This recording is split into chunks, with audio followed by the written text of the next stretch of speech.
Kembali masih bersama saya Ulfolia, pemirsa kembali kami sampaikan 3 berita utama Kaltim hari ini.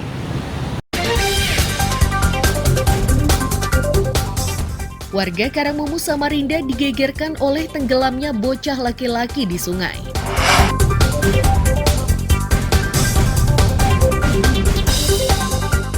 Harga 3 jenis cabai di pasar tradisional di Teluk Bayur Berau melambung.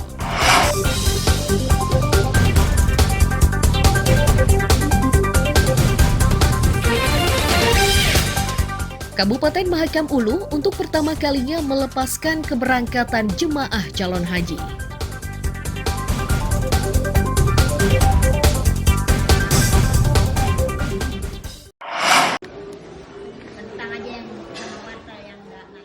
Pedagang pasar Sagam Aji Dilayas, Teluk Bayur, Kabupaten Berau mengaku sudah sebulan ini harga cabai mengalami kenaikan.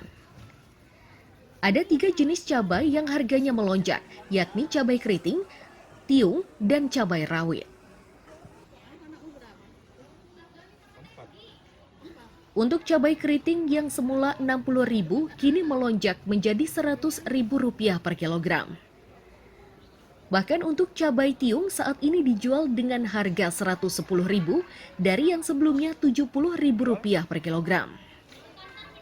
Sedangkan cabai rawit yang awalnya Rp70.000 kini menembus Rp120.000 hingga Rp150.000 per kilogramnya.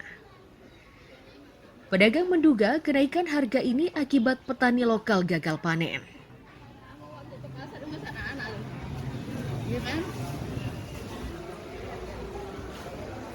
Karena petani di Berau ini tidak ada panen, rusak, kena banyak hamanya. Gagal panen Bu ya? Iya, jadi tidak ada yang panen, ada sedikit, mahal. Harganya 120, 110. Kalau dari Samarinda murah, tapi banyak rusak. Oh, ada juga yang dari Samarinda tapi banyak rusak. Karena di sini kekurangan minta di Samarinda. Oh, jadi untuk menutupi kekurangan kebutuhan cabai di pasar, ngambil di Samarinda. Iya. Kenaikan harga ini membuat pembeli pasrah. Mereka mengaku tidak memiliki pilihan kecuali tetap harus membelinya. Untuk mensiasati, mereka mengurangi jumlah pembeliannya.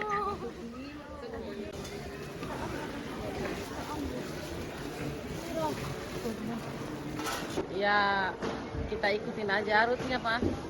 Naik ya ikutin naik ya, turun ikutin turunnya. Tadi sempat kaget nggak Bu pas beli lombok? Enggak juga. Jadi harapan Ibu? Ya harapan saya ya mudah-mudahan nurun sedikit lah. Selain lombok apa aja yang naik Bu? Semua ini kudengar barangnya naik. Oh, 20.000. Selain cabai, harga sayur mayur juga mulai merangkak. Ini membuat warga kesulitan. Mereka berharap pemerintah memainkan peranannya untuk menstabilkan harga kebutuhan pokok tersebut. Amir Hamzah, Miko Gusti melaporkan dari Kabupaten Berau.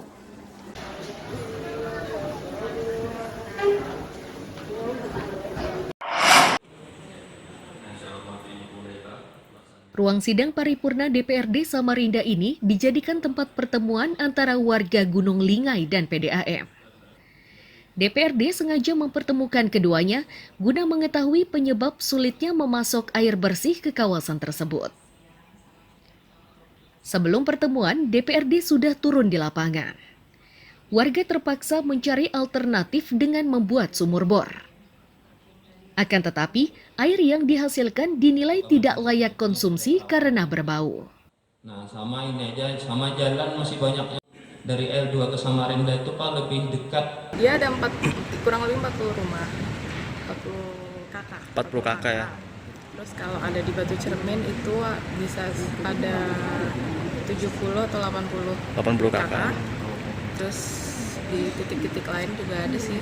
Cuman yang lagi yang akomodir yang ini karena mereka udah belasan tahun dan mereka pakai airnya tuh kurang, menurut aku kurang manusiawi ya. Karena saya kesana sendiri waktu ninjau langsung. Airnya bau, terus mereka ngebor sumur tambah bau lagi, jadi mereka harus beli air setiap hari. Direktur Teknik Perumdam Tirta Kencana usai pertemuan mengaku sambungan ke kawasan Gunung Lingai mulai dilakukan. Jika sebelumnya hanya diberikan malam hari, maka secara perlahan akan dioptimalkan. Kepentingan air yang belum ada sama listrik. Air itu sumber mata air ya, istilahnya danau tak ada hujan. Batu Cermin kan sudah dapat airnya. Kemarin kan bukan karena daerahnya bergilir, tapi itu bersambungan. Begitu Bengkuring sudah tambah kapasitas secara bertahap dan pompanya juga datang di akhir bulan ini, saya akan buka sambungan. Mereka yang bergilir sudah tidak bergilir lagi. Yang Batu Cermin biasanya dapat malam, kami tes 2 hari yang lalu, siang sudah dapat air. Berarti pelan-pelan saya bisa gabungkan nyambungan baru daerah Batu Cermin, daerah Sebagai. Di aspal sudah sampai ke belakang. Usai pertemuan, warga berharap janji PDAM terpenuhi. Sudah belasan tahun mereka tidak menikmati air bersih secara normal. Untuk saat ini, mereka harus membeli air bersih yang dijual per tangki. Amir Hamzah, Puja Damara melaporkan dari Samarinda. 2 minggu itu habis. Warga itu beli, ya kalau kemudian sekalian saya. Jadi mohon saya kesini sama rekan-rekan. Sampah-sampah di tepi Sungai Kelai di Kecamatan Sambaliung ini dipunguti oleh petugas kebersihan bersama warga dan kelompok swasta di Kabupaten Berau Jumat siang.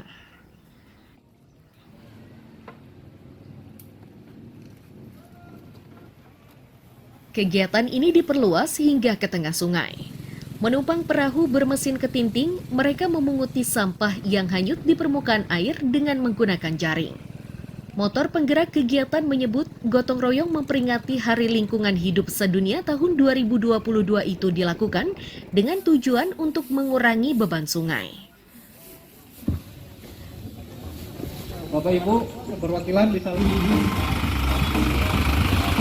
juga nanti ke depan kita juga harapannya UMKM ini sekitar sini kita juga melakukan edukasi bahwa jangan menambah beban di sungai. Di bukti hari ini juga kita melakukan proses bersih sungai gitu ya. Itu juga untuk mengurangi beban sungai. Didukung juga oleh UMKM, harapan kita mereka berjualan tapi tetap juga dari sisi lingkungan concern. Jadi sampah atau limbahnya tidak dibuang ke sungai, dibuang ke satu tempat yang aman. Kelurahan setempat menilai gotong royong dengan melibatkan berbagai kalangan sangat tepat. Ini selaras dengan keinginan Kementerian Pariwisata yang menilai bantaran Sungai Sambaliung memiliki potensi untuk dijadikan sebagai sentra pariwisata dan ekonomi kreatif. Lokos ini, tempat ini ditunjuk untuk memperingati Hari Lingkungan Hidup Sedunia di tahun 2022. Kalau tanggapan kami sih, memang seharusnya diletakkan di Kelurahan Sambaliung, mengingat kita sebelumnya itu ada kedatangan dari Direktur Kementerian Lingkungan Hidup, Ibu Neti, bahwa sentra PKL sepanjang Kepian Sambaliung ini potensi untuk dijadikan program ekopariwisata. Kegiatan ini dilengkapi penanaman pohon di kawasan yang kini dikenal dengan sebutan tepian Basuli. Bibit yang ditanam itu pucuk merah dan kapur. Amir Hamzah, Miko Gusti melaporkan dari Kabupaten Berau.